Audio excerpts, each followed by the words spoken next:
سلام، خوش آمدین. آرزو میکنم جور باشین. دوستا در این ویدیو میریم آپدیت جدید، چیزایی که داخل آپدیت جدید قرار است بیای همه را رفته سیل میکنیم. اگر از ویدیو خوشتان آمد حتما این ویدیو را لایک کنین. قسمت اول میلی ویپن، یک دانه میلی ویپن اضافه میشه یا یک دانه چاقو. اگر باید داشته باشین مودی زامبی آمده بود و یک دانه چاقو پابجی اضافه کرده بود که با چاقو ما میتونستیم سر زامبی وار کنیم. اما این پیره این چاقو را داخل آپدیت جدید میاره برای همیشه. بعد از او که آپدیت هم برای چاقو میمونه، بعد از او شما میتونین با چاقو سر اینمی یا دشمنتان وار کنین و یا ای که حمله کنین. برای همیشه این چاقو داخل پابجی میمونه و در زامبی مود زامبی که آمده بود و این مود زامبی که رفت چاقو را ورداشته بود، اما این پیره ایره برای همیشه میمونه. قسمت دیگرش دوستا، اگر فعلا شما پابجی بازی میکنین، شما نمیتونین آیکن فراشوت یا آیکن جمپ یا خورد یا کلان نمیتونین تنظیماتش تغییر داده نمیتونین. اما در آپدیت جدید در این ترتیب شما میتونین تنظیمات از را جور کنید. در هر قسمت صفحه موبایلتان میتونین را ست کنین و ایرا تنظیماتش آورده. قسمت دیگرش دوستا که اگر فعلا شما اول شوین، بعد از او یک دانه دانس شما میتونین پلی کنین در اخیر و او دانس هم تغییر آورده یا تغییرات آورده برش در آپدیت جدید. یک دانسی را جدید برای ما دیزاین کرده که در این ترتیب دیده میشه، تقریبا همین رقم هسته و این دانس هم شما میتونین در قسمت ریال پاس ریدیم کنین و در آپدیت جدید اگر شما اول شوین همچون یک دانسی برای شما پلی میشه وقتی شما چیکن دینر بگیرین و این هم تغییرات بسیار خوب است که دانسی ای آپدیتی که فعلا ما بازی میکنیم قدر چندان خوبی نبود. خب زامبی مود یک مود جدید یا آپدیت جدیدی که میایه زامبی هسته و در چندین میدان ها هسته. بعدا من درباره از کاملا براتون معلومات میتونم.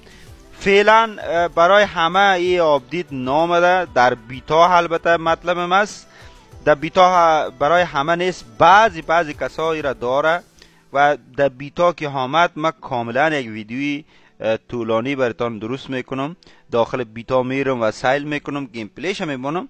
حالا در این قسمت میبینی که یک دانه مود برای ما در آپدیت جدید میاره. زامبی مود است، کاملا یک مودی متفاوت است. اگر به یاد داشته باشین زامبی مود هم آورده بود ولی او قسم نیست. یک مود جدید برای ما پابجی دیزاین کرده. خب این مود زامبی دوستا در میدان لیویک، ارنگل و میرامار پابجی آپدیت میکنه در 3 میدان و در اینجا که میبینین در هر قسمت میدان البته بعضی پارکای کوچیک یا کوچک وجود داره که در این ترتیب در اونجا شما میتونین بروین لوت کنین. لوتای زیادی است، چی جنگ خواهد شد و در قسمت های میدان در این ترتیب زامبی را شما میتونین ببینین. قسمی که میبینین زامبی هایش خیلی زیاد نمیتونه فعلا ما را دیمیج بده. البته در گلوبال که آمده شاید امکان داره که دیمیج زیادی بده و این را شما میتونین با یک مرمی یا 2 مرمی کاملا از بین ببرین. اگر آپدیت آمد شاید این را یک ذره بهتر بسازه. با چاقو هم شما میتونین بسیار راحت این زامبی ها را از بین ببرین. قسمی که میبینین در هر قسمت میدان و این زامبی ها را شما میتونین ببینین. و قسمت کامرا هم بعضی تغییرات آورده که شما در قسمت کامرا اگر بروین بعضی چیزای دیگری را اضافه کرده. قسمی که میبینین زامبی های زیادی هست و این را چند ثانیه 30 ثانیه 40 ثانیه هست که در این ترتیب شما میتونین ساتیری کنین و یا ای که را استفاده کنین و بعضی ویدیوهای تیک تاک درست کنین.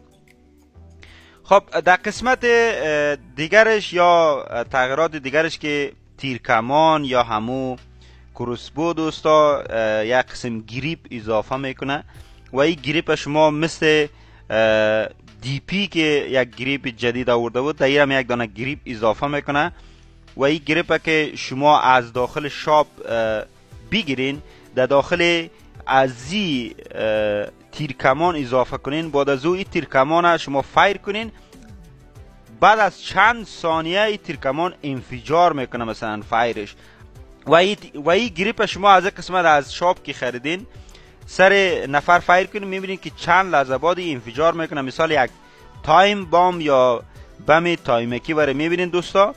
و این خیلی خطرناک است که داخل یک جای یا داخل خانه پشت یک دیوار کسی کم کرده باشه، از این تیرکمان شما داشته باشین، سر از فایر کنین، بعد از چند ثانیه او انفجار میکنه و دشمن بسیار دیمیج خطرناک میته.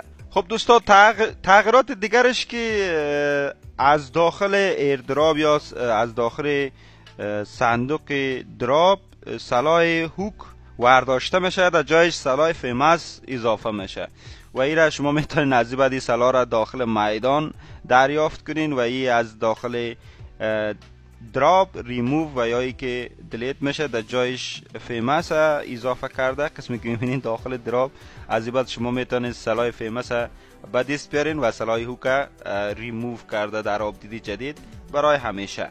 در قسمت میدان واو خیلی تغییرات زیادی را آورده، بعضی آپشن های زیادی را پابجی اضافه کرده در آپدیت جدید که بیاید. در قسمت میبینی که میدان جدید هم در اینجا اضافه کرده یا هم میدان کرکین هم در قسمت واو اضافه کرده و شما میتونن او را دیزاین کنین. بعضی مودهای بسیار قشنگ اضافه کرده. مود زامبی هم شما میتونین در میدان واو دیزاین کنین و زامبی های بسیار کتر شما میتونین در این قسمت ببینین و او را دیزاین کنین دوستا در قسمت میدان واو. و بعضی بچه ها میگن که از میدان واو طریقه ساختنش برای ما یاد بده و چطور ما میتونیم یک میدان بسازیم در میدان یا در قسمت واو. من یک ویدیو میسازم، اگر شما میخواین در قسمت واو میدان بسازین در قسمت کامنت نوشته کنین، من براتون ویدیو میسازم و شما میتونین در اینجا مود زامبی را هم دیزاین کنین در قسمت واو. اگر از ویدیو خوشتان آمد حتما این ویدیو را لایک کنین، با دوستانتان شریک سازید. نظر، پیشنهاد، انتقاد حتما در قسمت کامنت نوشته کنید. تا ویدیوی بعد، خداحافظتان. Gatka. Let's head to ruins. Let's head to San Mar. Let's head to Hacienda del Patron.